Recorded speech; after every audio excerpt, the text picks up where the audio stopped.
Shalom, selamat pagi, selamat tahun baru 1 Januari 2026. Nah, hari ini kita doa pagi lewat online ya. Kita akan belajar dari Matius 1, ayat yang pertama sampai yang ke-6. Saya akan bacakan. Inilah silsilah Yesus Kristus, anak Daud, anak Abraham. Abraham memperanakkan Ishak, Ishak memperanakkan Yakub, Yakub memperanakkan Yehuda dan saudara-saudaranya.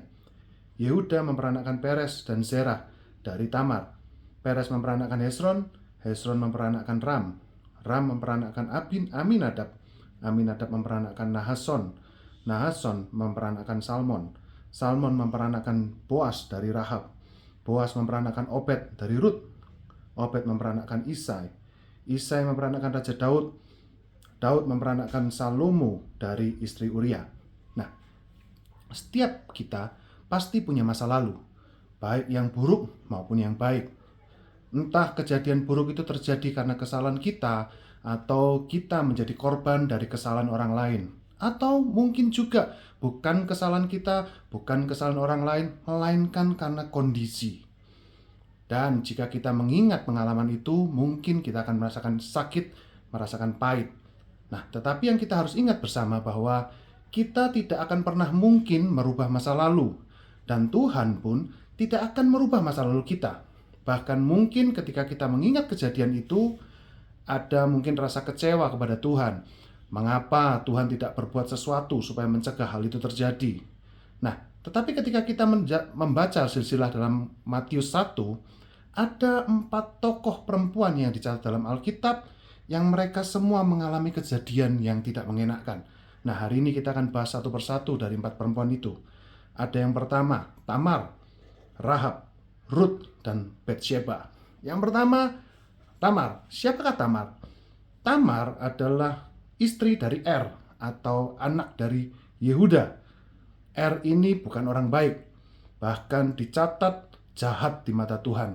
Dan bagaimana Tuhan membunuh Er setelah itu.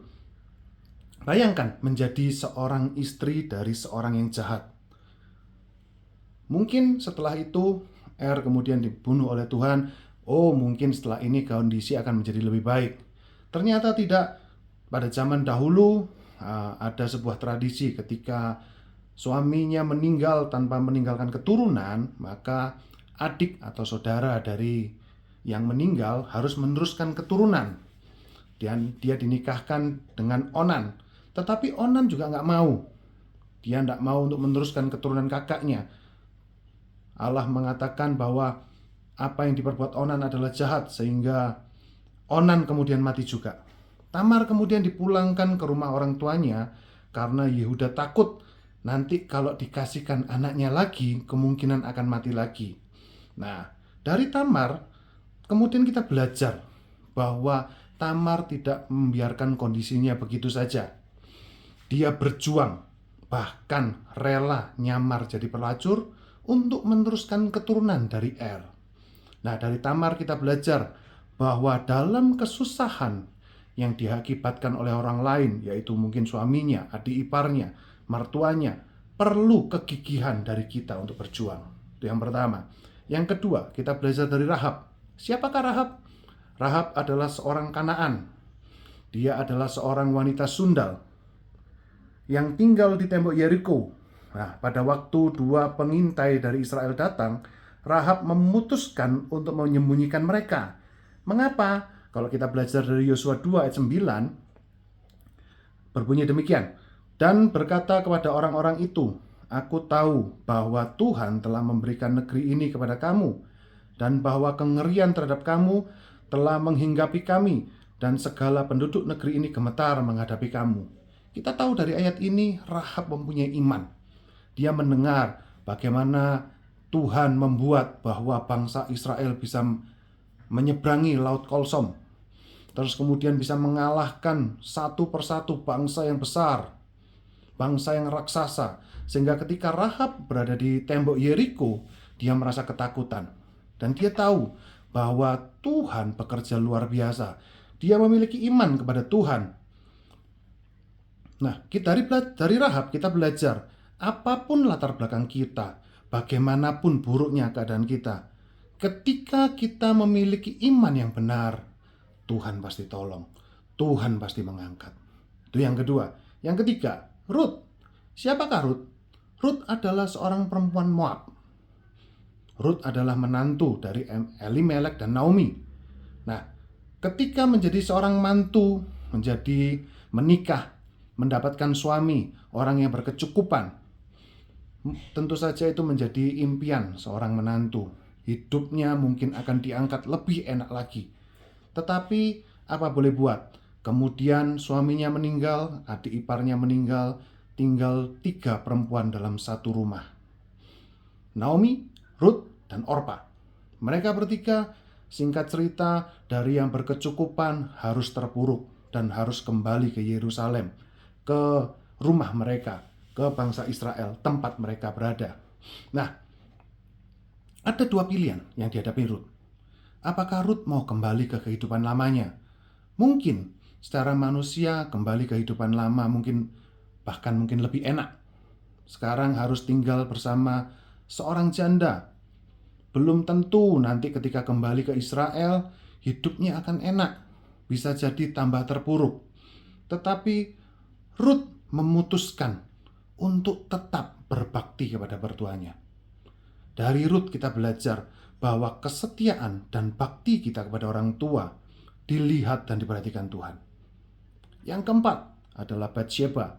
Siapa Batsheba? Batsheba adalah cucu dari Ahitofel. Siapa Ahitofel? Ahitofel adalah penasehat. Pada waktu itu kerajaan Daud punya beberapa penasehat. Salah satunya adalah Ahitofel, orang besar di masa itu. Dan dia adalah istri dari panglima perang yang cukup hebat, punya jabatan yang tinggi. Kehidupan kemudian berbalik. Bukan karena salah Batsheba, bukan karena salah suaminya, bukan juga karena salah keluarganya, tetapi Daud yang kemudian tertarik kepada Batsheba, bikin ulah di sana, dipanggil Batsheba, kemudian ditiduri di situ. Dan ketika hamil anak Daud, kemudian Daud membunuh suaminya. Kita bisa merasakan bagaimana pahitnya hidup Batsheba. Dari yang seharusnya hidupnya enak, hidupnya nyaman, tanpa kesalahan ada di pihak dia mengalami kepahitan itu.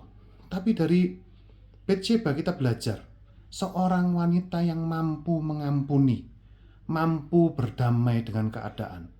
Kemudian Tuhan angkat, bahkan dia menjadi ibu suri. Anaknya kemudian yang bernama Salomo menjadi raja, dan Tuhan angkat. Dari 4 tokoh ini kita belajar sesuatu, bahwa hari ini kita mau belajar dari 4 ini. Yang pertama adalah milikilah karakter seperti Tamar, yang dengan gigih berjuang. Meskipun seolah-olah kondisi tidak memungkinkan, tetapi kita tetap harus berjuang. Yang kedua, milikilah iman seperti Rahab, percaya kepada Allah dan kepada rencana dan janjinya. Rencana Tuhan dan janji Tuhan pasti akan digenapi, pasti akan indah pada waktunya. Dan yang ketiga, kesetiaan dan bakti kita kepada orang tua. Orang tua, mungkin mertua, mungkin orang tua rohani. Ingat, mereka adalah orang-orang yang sudah berjasa kepada hidup kita.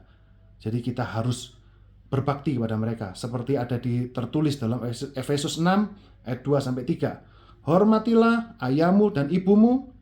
Ini adalah suatu perintah yang penting, seperti yang nyata pada janji ini, supaya kamu berbahagia dan panjang umurmu di bumi. Dan yang keempat, yang terakhir, seperti Batsheba yang mau mengampuni, memaafkan, berdamai dengan keadaan. Tuhan pasti akan mengangkat engkau, dan percayalah, serahkanlah penghakiman itu kepada Tuhan, maka Tuhan akan merubah seluruh hidupmu. Terima kasih, Tuhan Yesus memberkati.